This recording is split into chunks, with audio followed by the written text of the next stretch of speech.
السلام عليكم، ازيكم حبايبي؟ عاملين ايه؟ يا رب تكونوا بخير. طبعا رمضان ما يعديش الا ولازم نعمل كنافه بالمانجا. هنعملها مع بعض بطريقه سهله جدا وحلوه قوي. بس اهم حاجه ما تنسوش تعملوا اعجاب للفيديو واشتراك في القناه وتفعلوا زر الجرس. نقول بسم الله ونبتدي. جبت كنافه وحطها في الفريزر، وتاني يوم طلعتها وهي متلجه كده. رحت قعدت اكسر فيها لغايه ما تبقى ناعمه معايا. ممكن تجيبي ربع، ممكن تجيبي نص، حسب الكميه اللي انت عايزاها. ورحت جايبه عليها كوبايه الا ربع سمنه، وسيحتها وحطيتها عليها وفرقتها كده كلها مع بعض.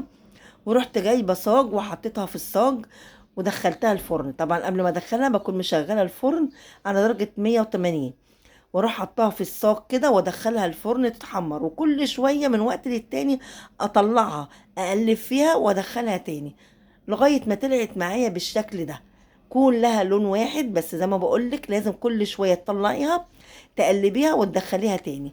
وممكن تحمريها في طاسه من فوق، بس انا بحب الفرن اللي بصي بيطلعها كلها لون واحد، تبقى حلوه جدا. بعد كده بقى جبت كوبايه كريم شانتيه، وثلاث معالق كريم باستري، وثلاث معالق سكر بودر. طبعا السكر حسب ما تحب، لان انا الكريم الشانتيه بتاعي خام. واقلبهم كلهم كده مع بعض. وهجيب بقى كوبايه مانجا. كوبايه مانجا تكون تقيله، ما تكونش ميه. وما احطهاش مره واحده، انا نسيت ورحت حاطه كوبايه مره واحده. لا، انت حطي شويه واضربي بالمضرب، وبعد كده حطي شويه تاني، لان انت ممكن ما تحتاجيش الكوبايه كلها. واقعد اضرب فيها كده لغايه ما اوصل للقوام اللي انا عايزاه، والمانجا تكون متلجه. بعد كده بقى هجيب الكنافه بتاعتي زي ما انتم شايفينها، لونها حلو جدا. حمراها في الفرن، ما بتاخدش وقت كتير ولونها حلو. وعندي بقى المانجا اللي انا مفرزاها معاكم من السيف. دي احنا مفرزينها مع بعض في فيديو، مفرزين فيها المانجا. ودي المانجا اللي كانت مصححه، وانا رحت مطلعها وهي متلجه، قطعتها مكعبات كده.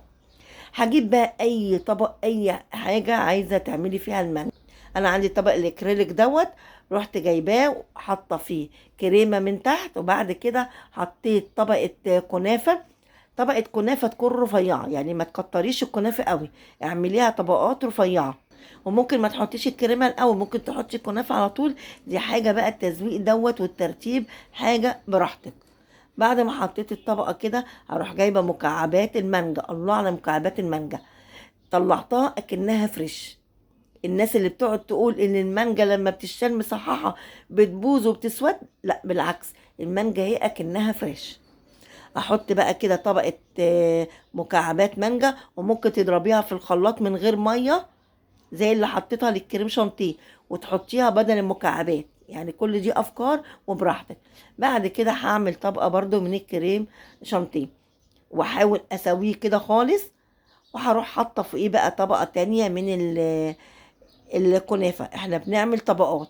وبعد كده هعمل طبقه بقى من المانجا، قطع المانجا كده. بعد كده هعمل بقى طبقه من قطع المانجا، وهزينها بقى من حروف كده بالكريم شانتيه. طبعا زي ما قلت لك الطبقات والتزويق ده حاجه بقى براحتك، اعملي اللي انت عايزاه. اه زي ما انتم شايفين كده، هعمل من الحرف كده بالكريم شانتيه. وعلشان المانجا ما تتبلش معاكي لما تشيلها في التلاجة، هتجيبي بقى لو عندك جل تلميع، او ما عندكيش الشربات التقيل بتاع الحلويات، بس يكون تقيل. انا حطيت كده شربات تقيل بالفرشة، ومسحت عليها كده من فوق علشان ما تتبلش معاكي لما تحطيها في التلاجة. شايفين شكلها عامله ايه؟ ولو عندك بقى اي فول سوداني، مكسرات، اي حاجه ممكن تزيني بيها. طبق بقى الكنافه بتاعنا، شايفين الجمال؟ حلو جدا وسهل وما تكلفش معانا حاجه. يا دوبك بس هتجيبي ربع كيلو كنافه، والمانجا عندنا في الفريزر، والكوبايه الكريم شانتيه. وعملت بقى قبات صغيره. الله على الجمال، شايفين الحلاوه؟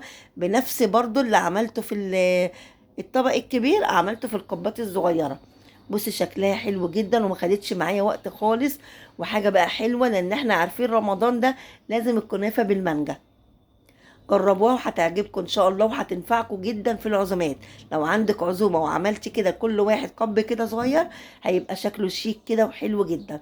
جربوه هيعجبكم ان شاء الله. وما تنسوش اهم حاجه تعملوا اعجاب للفيديو واشتراك في القناه وتفعلوا زر الجرس.